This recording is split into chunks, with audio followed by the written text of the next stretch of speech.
സൂക്ഷിച്ചും കണ്ടുമൊക്കെ പോണേ പപ്പേട്ട. കഴിവതും പുറത്തു പോകുമ്പോ കുട്ടേട്ടനെയോ മറ്റോ കൂട്ടണം. കണ്ണേട്ടൻ ജയിലിലായത് പിന്നെ എനിക്ക് പേടിയേ. എന്നുവെച്ചാ മതിലകത്ത് അമ്മയ്ക്കും അവരുടെ ആങ്ങളയ്ക്കും പപ്പേട്ടനെ കണ്ണെടുത്താ കണ്ടൂടല്ലേ. അങ്ങനെ പേടിച്ചാ ജീവിക്കാൻ പറ്റൂടി. കാവശ്ശേരി കർണന് ഇരട്ടടി കൊടുക്കുക വേണ്ടത്. പിന്നിലൂടെ വന്ന് ആക്രമിച്ചിട്ട് പോകുന്നവനെ അങ്ങനെ അടി കൊടുക്കുന്നോണ്ട് ഒരു കുഴപ്പമില്ല. വെറുതെ തല്ലാനും കൊല്ലാനും ഒന്നും പോകണ്ട. കയ്യിൽ കാശുള്ളവന്റെ കാലമായത്.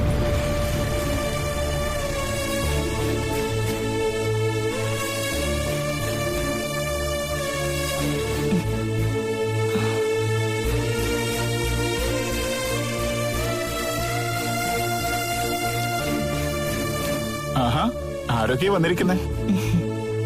കണ്ണേട്ടനെ കാണാൻ പോയിട്ട് വരുവോ?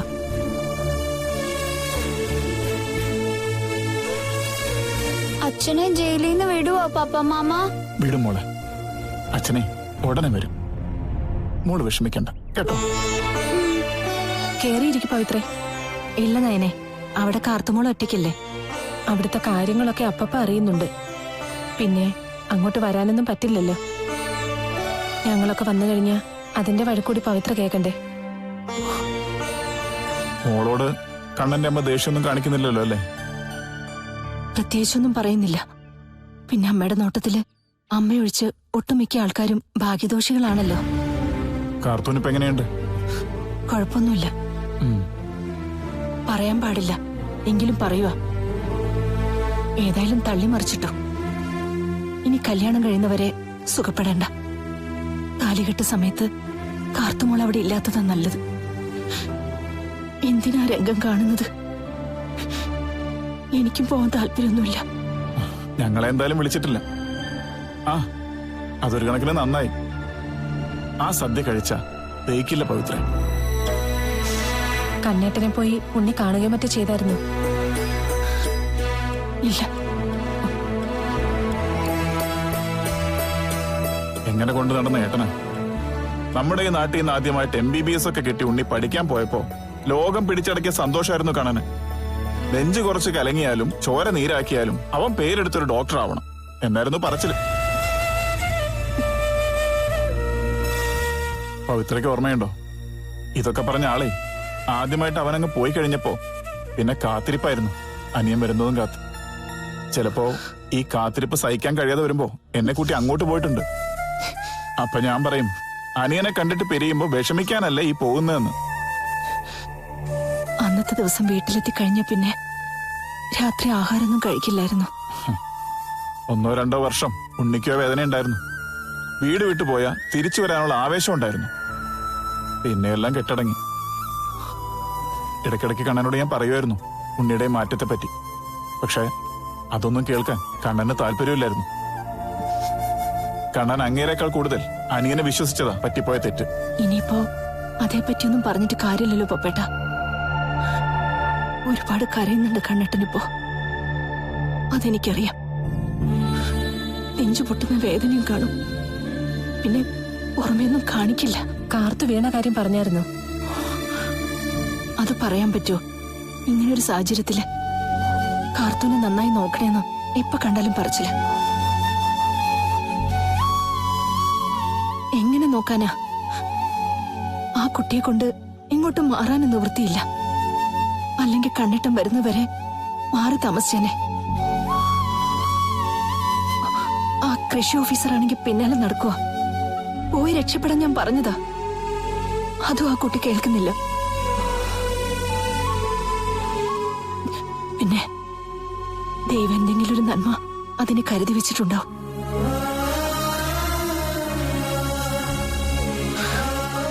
ശരി പപ്പേട്ട. മുഴുവാ.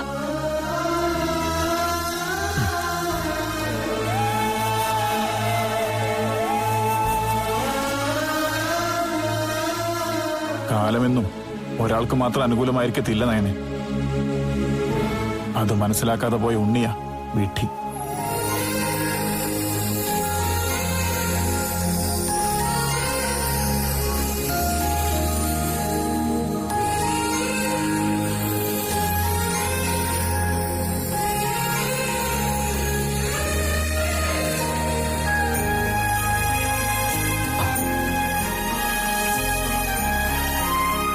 ഇവിടെ ഇരുന്നിട്ട് എനിക്ക് ശ്വാസം മുട്ടുന്നു.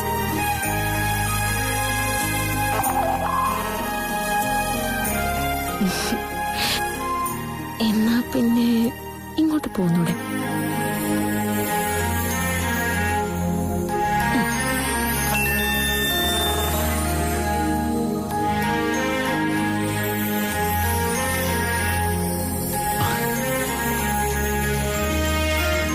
ഒന്ന് വിളിച്ചേക്കാം.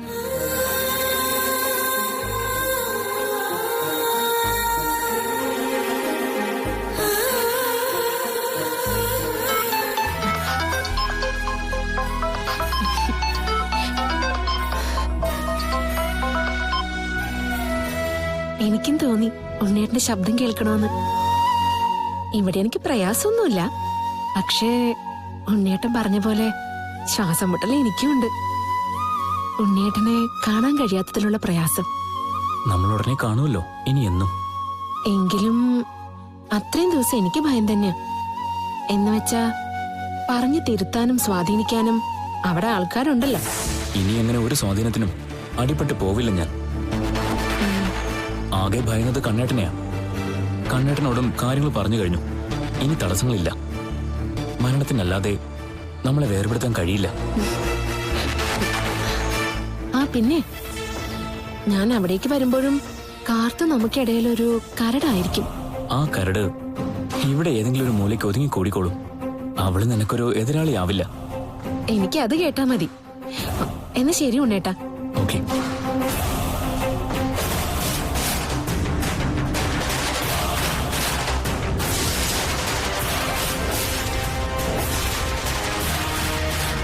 ഏടത്തി എന്തിനാ എങ്ങനെ വിഷമിക്കുന്നേ?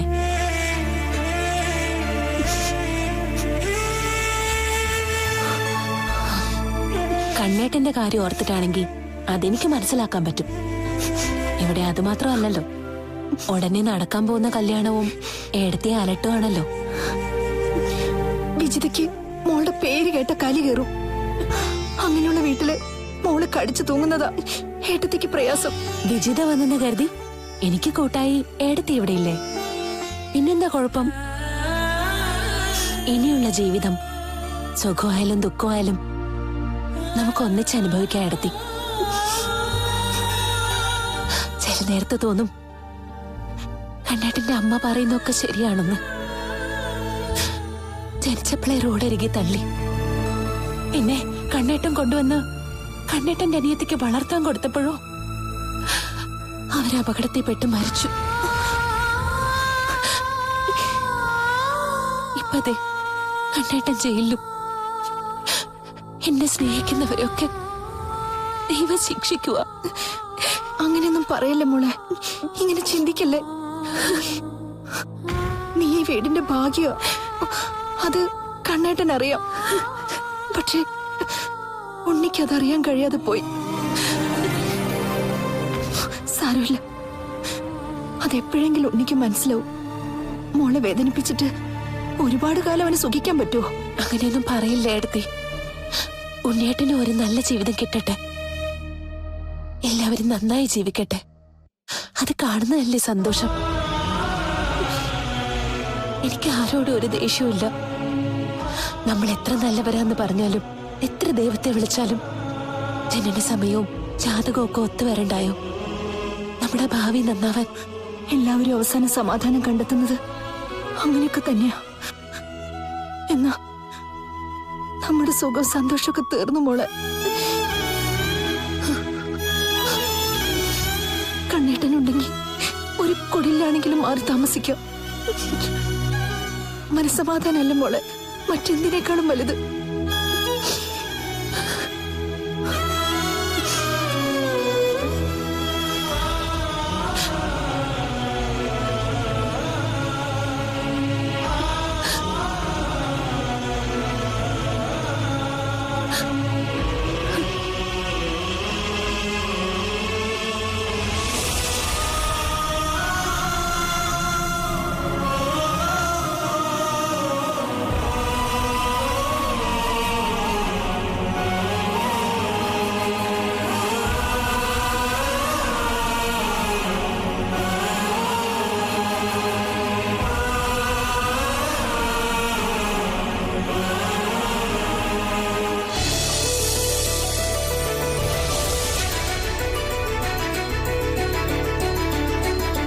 മഴ ചതിക്കാതിരുന്ന നമ്മുടെ മണ്ണിന് 100 മീനിയായിരിക്കും.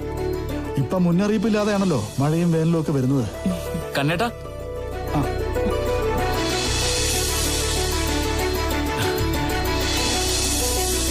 ആ എന്താ മോനെ? ഏട്ടൻ ആഗ്രഹിച്ച പോലെ നടന്നു. എൻട്രൻസ് ലിസ്റ്റില് എന്റെ പേരും ഉണ്ട്.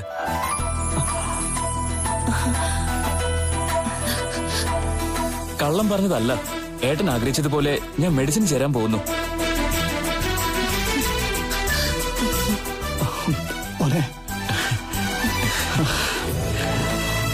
അമ്മേ,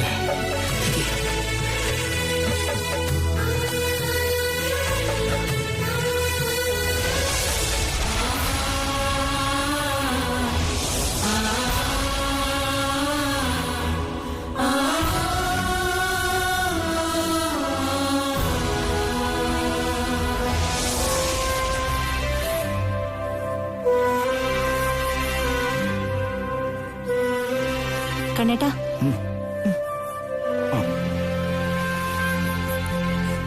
അവൻ ഇറങ്ങിയില്ലോടി. ഇപ്പൊ വരും. അതവിടെ നിക്കട്ടെ. പോകുന്ന ആളെക്കാളും സങ്കടമാണല്ലോ കണ്ണേട്ടന്. MBBS കിട്ടിയപ്പോ വലിയ സന്തോഷമായിരുന്നു. എല്ലാവരോടും പൊങ്ങച്ചം പറഞ്ഞ് നടക്കുകയും ചെയ്തു. എന്നാലും പോകുന്ന മുഹൂർത്തം വന്നപ്പോ അതങ്ങോട്ട് ഉൾക്കൊള്ളാൻ പറ്റുന്നില്ല.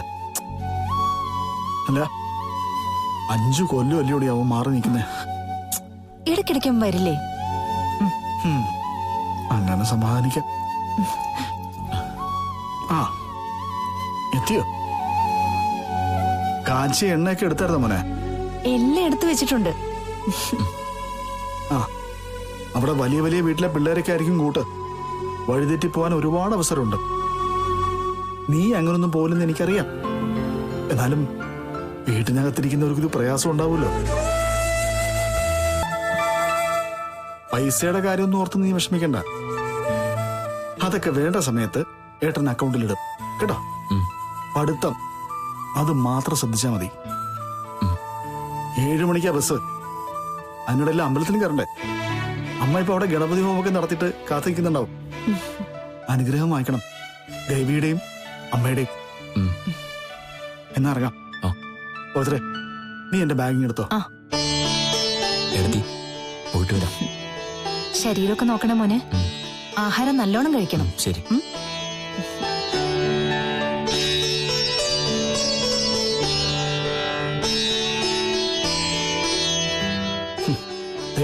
അതുണ്ടോ?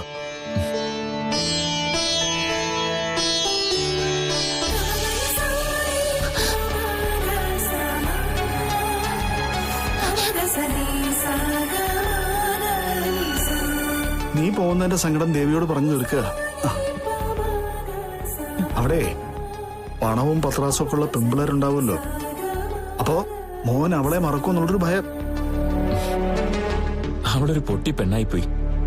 എത്ര മുകളിലോട്ട് പോയാലും അവളെ ഞാൻ മറക്കുവേട്ടാ.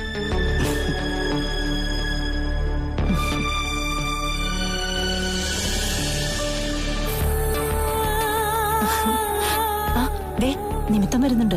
ഇനി ഇറങ്ങിക്കോ.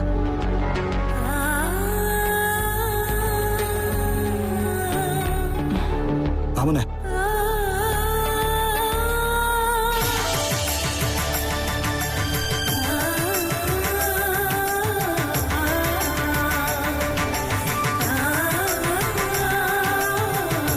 പോയിട്ട് രണ്ടാർത്തു.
ഇളവറുന്നതിന്റെ കോലം കണ്ടില്ലേ?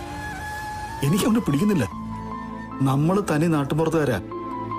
ആ ബോധത്തോടെ വേണം മുമ്പോട്ട് പോവാൻ. പഠിത്തത്തിലല്ലാതെ മറ്റൊന്നിനും ശ്രദ്ധിക്കരുത്. അറിയാലോ, വീടിന്റെയും പറമ്പിന്റെയും പ്രമാണം ബാങ്കിൽ വെച്ചിട്ടാ നിന്നെ ഇങ്ങോട്ട് വിടുന്നത്. പഠിത്തമൊക്കെ കഴിഞ്ഞ് വലിയ ഡോക്ടറായ ഈ കടങ്ങളൊക്കെ വീട്ടാലോ അല്ലേ? അതുകൊണ്ട് അതൊന്നും എനിക്കൊരു ഭയവുമില്ല. സ്വഭാവം മാറരുത്, ആൾക്കാരെ മറക്കരുത്, വന്ന വഴിയും. ഏട്ടൻ എന്തിനാ ഇങ്ങനെയൊക്കെ പറയുന്നത്? നിനക്ക് ഇങ്ങനെ ഉപദേശമൊന്നും തരേണ്ട കാര്യമൊന്നും എനിക്കറിയാം. എങ്കിലും പോകാൻ തുടങ്ങിയപ്പോ ഒരു വിഷമം. അതുകൊണ്ട് എന്തൊക്കെ പിച്ചിമയും പറയാ കേട്ടോ. അവിടെ എല്ലാരും ഇവിടത്തെ വിവരം അറിയാൻ വേണ്ടി കാത്തിരിക്കുക. ഓട്ടെ. എന്താ മോനെ ഇത്? തുടക്കത്തിൽ എല്ലാരും ഇങ്ങനെയാ. വീട് മാറി നിൽക്കുന്നതിന്റെ വിഷമം ഉണ്ടാവും. അതൊന്നും കാര്യാക്കണ്ട. സാവകാശം എല്ലാം സാധാരണ നിലയിലാവും.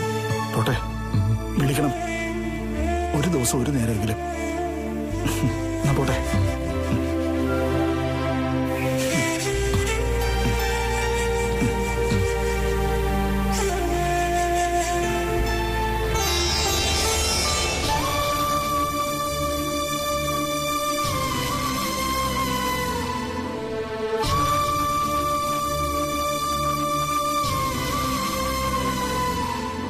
കൂടപ്പറപ്പുകളെന്നും ഒരു പരിധിക്കപ്പുറം സ്നേഹിക്കരുത്.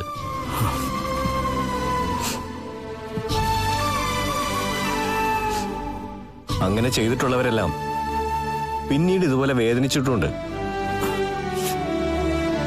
ഒരു കണക്കിന് ആലോചിച്ചാ നമുക്കൊരു ആപത്ത് വരുമ്പോ കൂടെ നിൽക്കുന്നത് നമുക്കറിയാവുന്ന നമ്മുടെ കൂട്ടുകാരായിരിക്കും.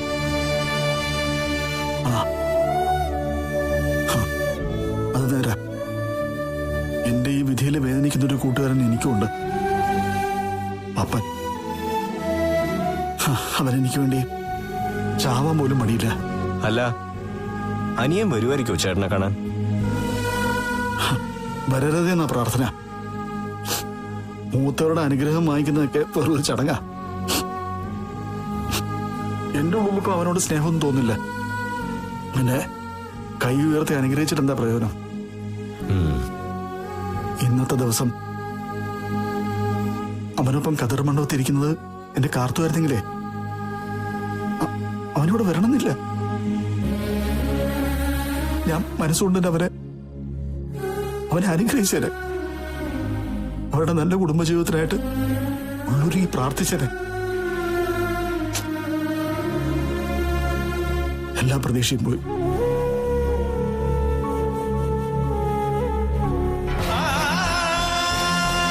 ഇന്നെന്റെ പവിത്രയും കാർത്തവും എങ്ങനെ കല്യാണം കണ്ടുകൊണ്ട് നിൽക്കുമെന്തോ.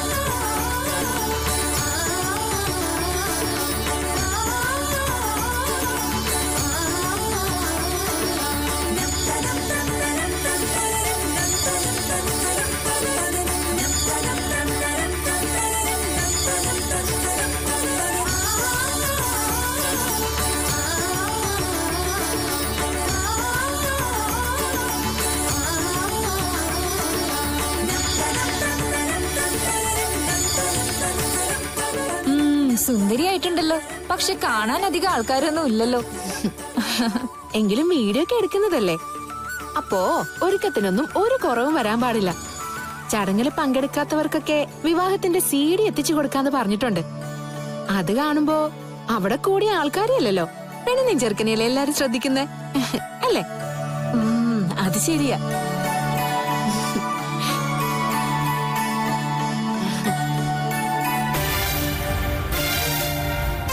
കഴിഞ്ഞ വർഷം ഇവളുടെ പിറന്നാളിന് ഇവിടെ കൂടുമ്പോ ഇവൾക്ക് ഒരു പ്രതീക്ഷയില്ലായിരുന്നു ഇവളുടെ മാരേജ് നടക്കുമെന്ന്. എന്നാൽ ദേ ഇന്ന് മുതല് ഒരു ഡോക്ടറുടെ ഭാര്യയാവാൻ പോകുന്നു.